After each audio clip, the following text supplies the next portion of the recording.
Haleluya. Shalom saudaraku. Pada hari ini saya mau mengajak kita bersama-sama untuk belajar firman Tuhan. Kita akan coba mentelaah dan menelusuri kitab Roma dalam pasal yang ke-8. Nah, sebelum kita mulai, mari kita berdoa. Mari kita berdoa. Bapa di sorga, terima kasih Tuhan karena kesempatan yang Kau beri kepada kami untuk dapat merenungkan firman Tuhan, belajar mentelaah firman Tuhan pada kesempatan yang luar biasa pada hari ini. Saya percaya pada sorga, hikmat-Mu membolehkan kami memahami, menanggapi, menikmati, malah mengalami pembebasan melalui kebenaran firman Tuhan pada pagi hari ini. Terima kasih Bapak di sorga. Haleluya. Kami siap mendengar firman-Mu. Dalam nama Yesus kami berdoa. Amin. Haleluya.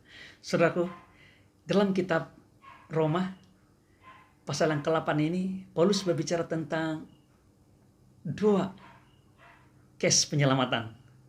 Nah, mungkin kita tertanya-tanya soalannya, bukan ada satu penyelamatan sajakah, penyelamatan jiwa kita. Betul, kita diselamatkan oleh Tuhan.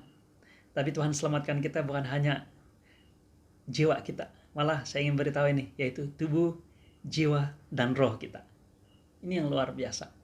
Nah, Paulus dalam pasal yang ke-8 ini kita akan lihat ayat demi ayat bagaimana Paulus menjelaskan tentang keselamatan yang kita miliki dalam roh kita, dalam jiwa kita. Tapi juga dia bicara tentang tubuh kita. Nah, sebagai satu mukadimah, hidup oleh roh dan hidup oleh daging adalah adalah dua hal yang sangat bertentangan. Tema dalam kitab Roma pasal yang ke-8 ini ialah berbicara tentang hidup oleh roh berlawanan dengan hidup oleh daging. Mari kita lihat firman Tuhan ini. Roma pasal yang ke-8 ayat 1 dan 2 berbicara seperti ini. Demikian sekarang tidak ada penghukuman bagi mereka yang ada dalam Kristus Yesus. Roh yang memberi hidup telah memerdekakan kamu dalam Kristus dari hukum dosa dan hukum maut. Nah, kita telah dimerdekakan. Malah firman Tuhan sini sangat jelas dia katakan bahwa mereka yang ada dalam Kristus Yesus, dia katakan sini tidak ada penghukuman lagi. Yang hidup dalam Kristus Yesus, tidak ada penghukuman. Ini bukan bermakna bahwa orang-orang percaya tidak melakukan dosa lagi dalam tubuh ini. Tidak. Tetapi penghukuman yang sepatutnya kita terima itu telah ditimpahkan kepada Yesus Kristus. Nah, ini banyak orang mengatakan bahwa jikalau orang memahami konsep seperti yang pernah Tuhan jelaskan ini, nanti orang akan terdorong untuk melakukan dosa karena tidak ada penghukuman lagi kepada mereka. Jauh daripada tanggapan yang salah ini. Sebaliknya, apabila kita tahu bahwa tidak ada penghukuman bagi Anda dan saya lagi, walaupun kita gagal dalam kehidupan kita, itu akan memberikan kita dorongan. Saya katakan dorongan sini adalah dorongan daripada Roh Kudus sendiri untuk kita menjauhi dan tidak melakukan dosa lagi. Yesus sangat mengasihi kita sehingga dia telah memberikan dirinya sebagai domba korban bagi Anda dan saya. Jikalau saya sadar, saya tahu bahwa ada seorang sanggup mati untuk saya, bagaimana mungkin saya menganggap pengorbanan itu sebagai satu yang sia-sia? Bagaimana mungkin saya mau mengambil kesempatan atas korban yang luar biasa ini untuk Anda dan saya, untuk saya secara pribadi. Ada katakan sini, roh yang memberi hidup telah memerdekakan kamu dalam Kristus dari hukum dosa dan hukum maut. Nah, saudaraku, ini bicara tentang keselamatan yang kita miliki. Kita miliki di dalam Kristus Yesus. Baik kita hidup saat ini, dalam dunia ini sekarang ini, maupun mungkin ada yang mendahului. Maksud sini mendahului ialah yang sudah meninggal. Roh mereka akan diselamatkan. Kita miliki keselamatan tersebut, luar biasa. Nah, dalam Roma pasal 8 ayat 3 dan 4 dijelaskan bagaimana tuntutan hukum Taurat itu digenapi dalam kita oleh Yesus Kristus. Dia katakan begini, sebab apa yang tidak mungkin dilakukan hukum Taurat karena tidak berdaya oleh daging, telah dilakukan oleh Allah dengan jalan mengutus anaknya sendiri dalam daging, yang serupa dengan daging yang dikuasai dosa karena dosa. Ia telah menjatuhkan hukuman atas dosa di dalam daging, supaya tuntutan hukum Taurat digenapi dalam kita yang tidak hidup menurut daging tapi menurut roh. Apa yang menjadi tuntutan dalam kehidupan kita? Yaitu supaya daging ini melakukan hal-hal yang tepat. Tetapi seperti yang dijelaskan dalam pasal yang ke-7, 18-25. Karena kita perlu lihat ini untuk paham Roma yang ke-8 ini. Dia katakan, sebab aku tahu bahwa dalam aku, yaitu dalam aku sebagai manusia, tidak ada sesuatu yang baik. Sebab kehendak memang ada dalam aku, tetapi bukan hal berbuat apa yang baik. Sebab bukan apa yang aku kehendaki, yaitu yang baik yang aku perbuat, melainkan apa yang tidak aku kehendaki, yaitu yang jahat yang aku perbuat. Nah, Paulus sadar, dia paham, ini hakikat yang dialami oleh manusia. Manusia yang disebabkan akibat dosa Adam. Segala sesuatu yang kita inginkan, motivasi diri kita, tidak ada yang sempurna. Saya katakan bukan tidak baik, tapi tidak sempurna. Kita mungkin berbuat baik, tapi kita mempunyai sebab alasan yang tersendiri. Dan mungkin itu alasan yang bersifat mementingkan diri sendiri. Paulus mengatakan bahwa kita mau, tapi kita tidak mampu. Malah dia katakan bahwa apa yang dia mau buat, dia tidak buat. Tapi apa yang dia tidak mau buat, itu pula yang dia perbuat. Inilah yang dibicarakan dalam Roma 8, apa yang tidak mampu kita laksanakan. Yang tidak mampu kita laksanakan, itu dilakukan oleh Kristus Yesus bagi pihak Anda dan saya di dalam daging. Roma pasal yang ke-8 tadi, yaitu dia katakan, dengan jalan mengutus anaknya sendiri dalam daging, yaitu serupa dengan daging, dikuasai dosa karena dosa, ia telah menjatuhkan hukuman atas dosa di dalam daging. Jadi hukuman oleh karena pelanggaran daging ini, yang dibuat oleh Anda dan saya, telah ditimpahkan atas daging, tapi bukan daging Anda dan saya, tapi daging yang dimiliki oleh Yesus Kristus sendiri. Yesus mengambil segala penghukuman itu bagi Anda dan saya. So, mengapa Paulus mengatakan dalam Roma pasal yang ke-7, dia katakan, demikian aku didapati hukum ini, jika aku menghendaki berbuat apa yang baik, yang jahat itu ada padaku. Sebab dalam batinku aku suka akan hukum Allah, tetapi dalam anggota-anggota tubuhku aku melihat hukum lain yang berjuang melawan hukum akal budiku dan membuat aku menjadi tawanan hukum dosa yang ada di dalam anggota-anggota tubuhku. Dan seterusnya katakan, aku manusia celaka. Dia bicara tentang daging ini, tubuh ini, karena masih hidup dalam daging. Dia katakan, aku manusia celaka, siapakah yang akan melepaskan aku dari tubuh maut ini? Syukur kepada Allah oleh Yesus Kristus, Tuhan kita. Jadi, dengan akal budiku, aku melayani hukum Allah, tetapi dengan tubuh insaniku, aku melayani hukum dosa. Dia katakan, siapakah yang akan melepaskan aku dari tubuh maut ini? Siapa yang dapat melepaskan kita dari tubuh yang penuh dengan kejahatan ini? Syukur kepada Allah oleh Yesus Kristus Tuhan kita. Inilah jawaban Paulus. Jadi dalam Roma yang ke-8, kita tahu bagaimana kita diselamatkan. Yaitu kita selamatkan daripada ketidakmampuan tubuh kita ini untuk melakukan hukum Taurat. Itu dilakukan oleh Yesus dengan jalan mati untuk Anda dan saya. Bukan hanya melakukan hukum Taurat bagi pihak Anda dan saya, tetapi memenuhi tuntutan hukum karena pelanggaran hukum Taurat tersebut sendiri bagi pihak Anda dan saya. Ini luar biasa. Dalam Roma 8 ayat 5-8 kita lihat pula bagaimana kita hidup dalam dunia ini. Di dalam antara hidup dalam daging dan berlawanan dengan hidup oleh roh. Mari kita lihat ayat firman Tuhan. Dia katakan begini, ayat yang kelima. Sebab mereka yang hidup menurut daging memikirkan hal-hal yang dari daging. Mereka yang hidup menurut roh memikirkan hal-hal yang dari roh. Karena keinginan daging adalah maut, tetapi keinginan roh adalah hidup dan damai sejahtera. Sebab keinginan daging adalah perseteruan terhadap Allah, karena ia tidak takluk kepada hukum Allah. Ini memang tidak mungkin baginya.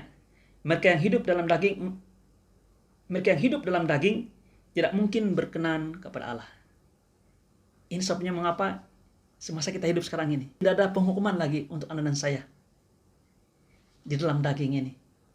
Karena segala tuntutan hukum Taurat dipenuhi oleh Yesus Kristus, apa yang tidak dapat kita laksanakan karena tidak mampuan oleh daging. Daging sini berbicara tentang kemampuan kita. Nah, walaupun Paulus mengatakan bahwa kita masih hidup dalam daging ini.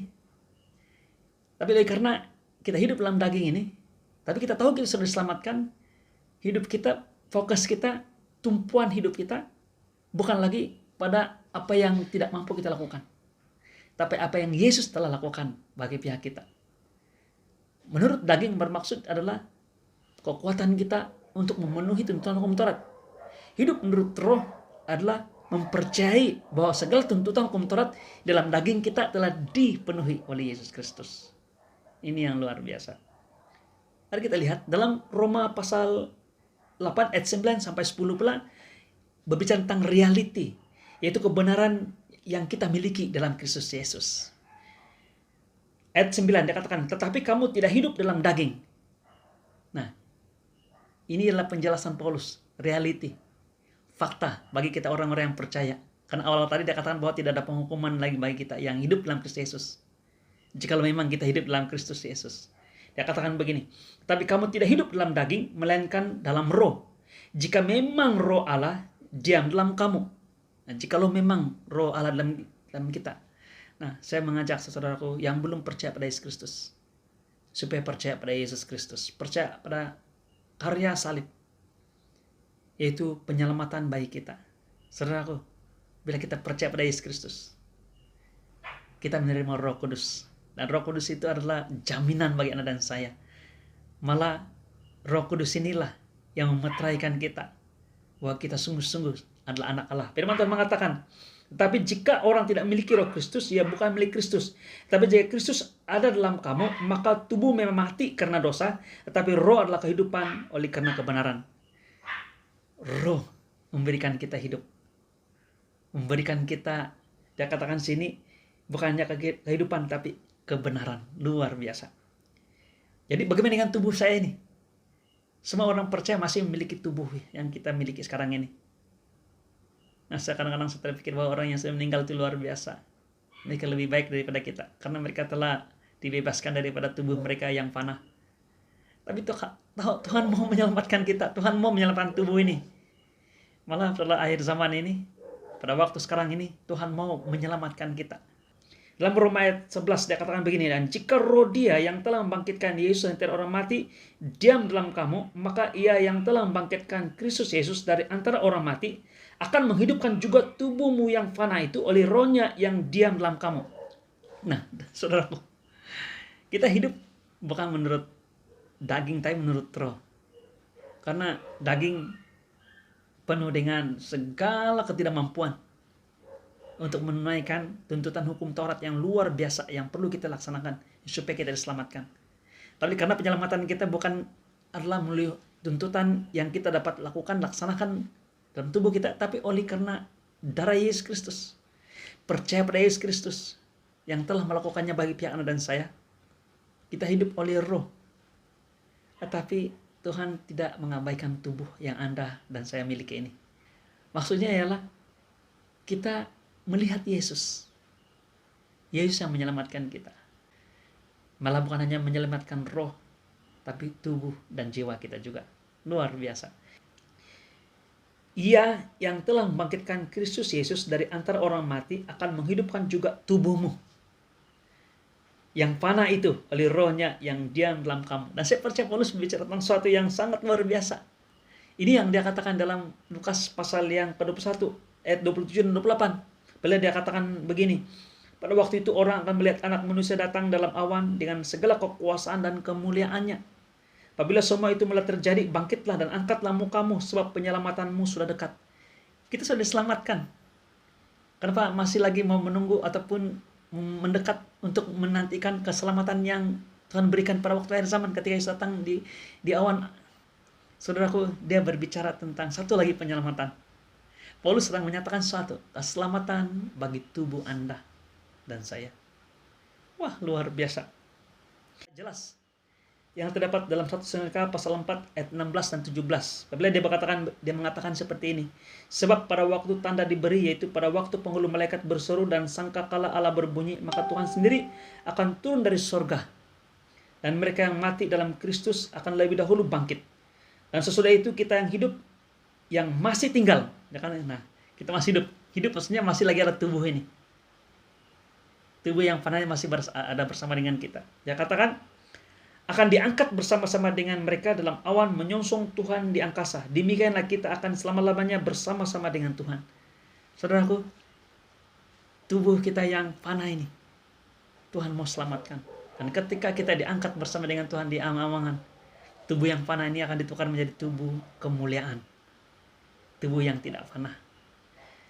Ini yang Paulus nyatakan, penjelasan Paulus dengan berkaitan dengan kehidupan tubuh dalam kita ini, dan bagaimana dia menantikan penyelamatan. Dia katakan kemah, berbicara tentang tubuh fana ini, di mana Roh Kudus sebagai jaminan bagi penyelamatan kita ini. Itu terdapat di dalam 2 Korintus pasal 5 ayat 4 dan 5. Mari kita lihat firman Tuhan ini. Ayat yang keempat, dia katakan, sebab selama masih diam dalam kemah ini, kita mengeluh oleh beratnya tekanan. Karena kita mau mengenakan pakaian yang baru itu tanpa menanggalkan yang lama, supaya yang fana itu ditelan oleh hidupnya. Paulus bicara tentang kita mau hidup dalam tubuh yang fana ini, tapi kita mau hidup penuh dengan kekuasaan, penuh dengan kemenangan. Nah, amin. Kita miliki semua itu. Tapi kita sedang mengeluh karena kita masih lagi dalam kemah tubuh yang fana ini. Dia katakan sini firman Tuhan, tetapi Allah lah yang justru mempersiapkan kita untuk hal itu, dan yang akan mengurniakan roh kepada kita sebagai jaminan segala sesuatu yang telah disediakan bagi kita. Maksudnya ialah Tuhan memberikan pada kita. Dia akan melakukan ini, yaitu menyelamatkan kemah kita ini. Dan pertanyaannya ialah, bilakah itu akan berlaku pada waktu pengangkatan? Saudaraku, sangat penting untuk kita memahami konsep keselamatan yang kita miliki ini. Tidak ada penghukuman lagi bagi Anda dan saya. Dalam Roma 8, tidak ada penghukuman bagi Anda dan saya. Kita telah diselamatkan. Kita telah mengalami pengampunan. Kita telah dibebaskan. Tetapi kita masih hidup dalam tubuh ini. Oleh karena kita masih dalam tubuh ini, Paulus mengajak kita untuk hidup bukan berdasarkan tubuh yang kita miliki saat ini, yang penuh dengan keterbatasan.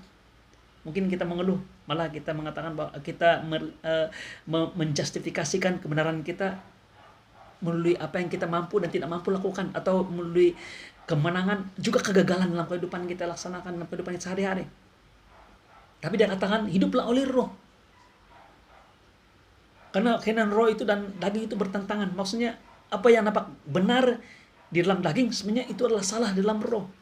Karena dalam yang benar dalam roh adalah kita sudah diselamatkan. Kita sudah dibebaskan.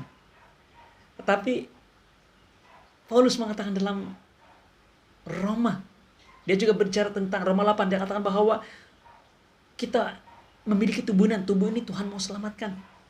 Apabila dia berbicara dalam Roma pasal 8 ayat 11, dia katakan, dan jika roh Dia yang telah membangkitkan Yesus di antara orang mati diam dalam kamu, maka Ia yang telah membangkitkan Kristus Yesus dari antara orang mati akan menghidupkan juga tubuhmu.